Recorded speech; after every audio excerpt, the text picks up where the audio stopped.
Have you ever stood still, listening to a sound you thought you knew, only to discover later that it was something entirely different? Have you ever realized that what you believed to be true was shaped less by reality and more by the lens through which you saw it? Welcome back to the channel, my friend. Today we're going to dive deep into a subtle but life-changing topic: how our preconceptions act like filters that distort reality, why we so often mistake noise for the ocean, and how breaking free from these distortions can give us both clarity and freedom. The story that inspires this teaching is simple yet profound. A practitioner once stayed at a seaside retreat.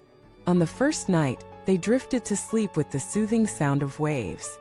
The next morning, waking to the same sound, they smiled until they opened the window and saw not the sea but a highway, with cars rushing by. The sound they thought was the ocean was, in fact, traffic noise. Nothing in the sound had changed. What changed was the mind's label. This is the human condition in miniature. We are constantly labeling, interpreting, and categorizing what we perceive. We think we're experiencing reality directly, but in truth we are experiencing our mind's version of reality. The danger is not in labeling itself, it's a necessary function, but in forgetting that we're doing it. When we forget, the labels become invisible cages. We no longer hear traffic, we hear the ocean. We no longer meet a person, we meet our image of them. We no longer see an event, we see our story about it. Preconceptions shape our emotional lives in powerful ways. A colleague's silence might be labeled disapproval when it's actually preoccupation. A partner's request for space might be labeled rejection when it's really self-care. The sound of the waves might comfort us one moment, and when we learn it's traffic, it might irritate us the next. The object itself hasn't changed, only the mind's story about it has. Why does this happen? The mind loves efficiency. It builds mental shortcuts from past experiences. If a certain tone of voice once meant anger, the mind tags similar tones as anger in the future, even if the context is different. This helps us react quickly, but it also means we stop seeing clearly. The mind's shorthand becomes a substitute for reality. The cost is enormous. When we mistake noise for the ocean, we live in a world of echoes rather than of direct experience. We react to our own projections. We fight battles that aren't there. We miss opportunities for connection because we assume we already know the other person's intentions. We lock ourselves into loops where every sound confirms what we already believe. Breaking free begins with awareness. You cannot dismantle a cage you don't see. The simplest practice is to notice the difference between the raw perception and the story about it. The sound is a rhythmic whoosh. The story is ocean waves. The expression is tight lips and furrowed brow. The story is they're angry at me. This doesn't mean we stop interpreting altogether, it means we learn to hold interpretations lightly, ready to update them when new information appears. One way to train this is to deliberately place yourself in unfamiliar situations. Travel to a place where you don't speak the language. Listen to conversations where you cannot grasp the content, but can observe tone, rhythm, and body language.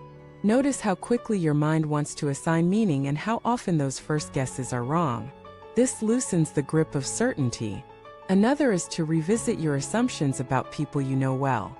Ask yourself, what if this person's behavior today has nothing to do with me? Imagine 5 different explanations for the same event, none of which are negative. This mental flexibility is like opening windows in a stuffy room. Fresh air can enter. The freedom that comes from seeing through preconceptions is not just intellectual, it's emotional. When you realize you've been reacting to stories, you stop taking everything so personally. You become curious instead of defensive. You begin to ask, what is really here? Rather than, how do I protect myself from what I think is here? This curiosity is the seed of compassion, because you see that others, too, are living inside their own projections. One practitioner I know applied this during a heated meeting. A co-worker's abrupt tone triggered her old label. They think I'm incompetent. But she caught herself naming it as a label, not a fact. Instead of withdrawing, she asked a clarifying question. The co-worker explained they were under tight deadlines and stressed about an unrelated issue. In that moment, a conflict that could have lasted weeks dissolved. Seeing through preconceptions does not make life bland, it makes it vivid. Without the dulling overlay of labels, we hear sounds more sharply, see colors more brightly, and meet people more directly. We can still enjoy the sound of waves or traffic, but we know which is which, and we are not disappointed when the truth shifts our story. So next time you find yourself certain about what you're hearing, seeing, or feeling, pause. Ask yourself, is this the ocean, or is this traffic? Not to judge one as better, but to remind yourself that your first label may not be the truth. The more you do this, the more life surprises you with its variety, and the less you are trapped by your own mind. If this perspective has opened something for you, share in the comments one moment this week when you realized you were reacting to your story rather than the reality. Like the video if you believe clarity is worth cultivating, and subscribe for more ways to loosen the grip of preconceptions. Share this with someone who might be caught in their own mental loops. It might just help them hear the real sound beneath the noise.